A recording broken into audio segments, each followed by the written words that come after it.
Welcome back into the local and community issues and answers right here with Jonathan Lawson. So thankful to have in the studio with us today Christina Bentley from the Corbin's United Effort. Christina, welcome in. Thank you, John.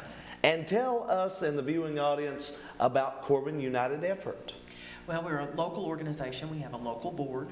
We're located in Corbin. And we do social services of various kinds. We do rent, utilities, deposit assistance. We do administration for the local church food pantries. We do classes in managing low or fixed income. Okay.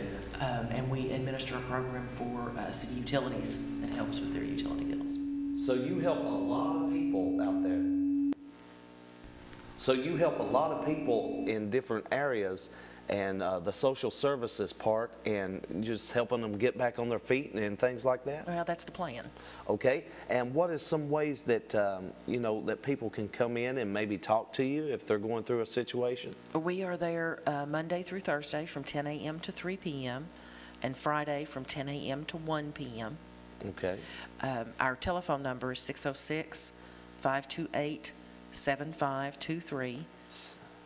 2, 3. And our hours are on our voicemail. Okay. If you don't write that down, or if you didn't keep track of it, you can always call in the middle of the night, and the voicemail will tell you if we're in the next day and what hours we will be. Okay. Let's say, for instance, like if a elderly couple comes into the office and say, we're having trouble meeting our bills, our heating expenses, electric bills, and whatever.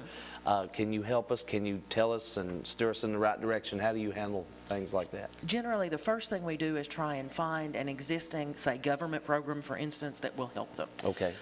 We try not to dip into local resources if there are big government funds available somewhere else. Right. So we try and start with referrals when we can, and then we try to use our money to kind of fill in the gaps where somebody can't get assistance any other way. So especially during the winter, we do a lot of referrals to LIHEAP, because people will come in because they can't pay their electric bill and don't know that there's a huge pool of federal money out there that they just need to go apply for. Well, I notice a lot of people don't know where to get the resources or where to get the answers, so they can come in and talk to you, and you'll steer them in the right direction. We do a lot of that. Okay.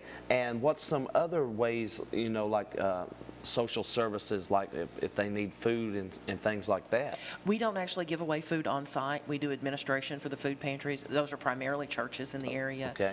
I think we're up at this point, if you look at all 3 counties, we're somewhere around 10 or 12 government commodity food pantries. So what we do is we screen the clients. We give them a little card. It's not unlike a food stamp card. And then they take that card to whichever pantry is most convenient for them, or that they're happiest, most comfortable at, and the church provides them with food. Very good. And what's the process of like screening the client? You sit down and ask them numerous questions and maybe fill out an application type thing? When they come into the office, they'll be asked to complete an application, and then we get copies of pertinent documentation. So whenever anybody comes in to fill out an application, they need to make sure they've got ID for everybody in their household. They need to make sure that they've got proof of their physical address, because we do only serve, depending on the program. The largest area is the Tri-County area. So if they're in Manchester or Jellicoe or someplace like that, they're outside of our service area.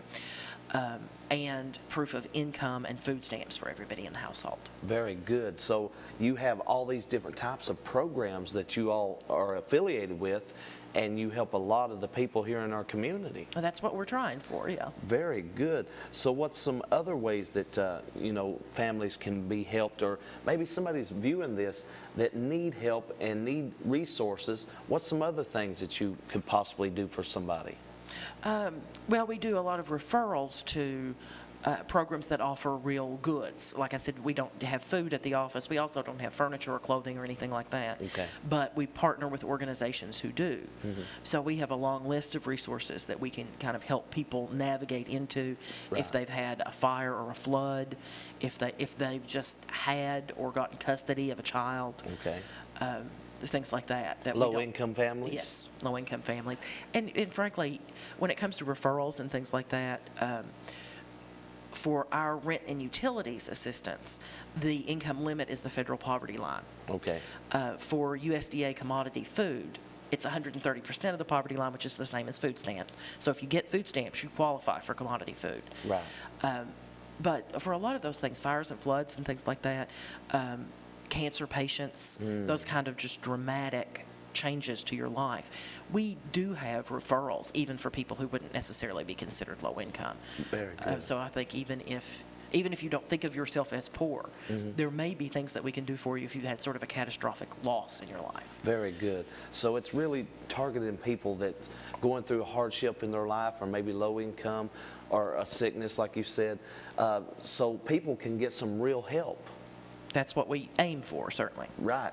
And where are you located at? We are in Corbin on Barberville Street, which is the same street that has the city pool and the Senior Citizen Center on it. Okay. It's behind the Corbin Post Office.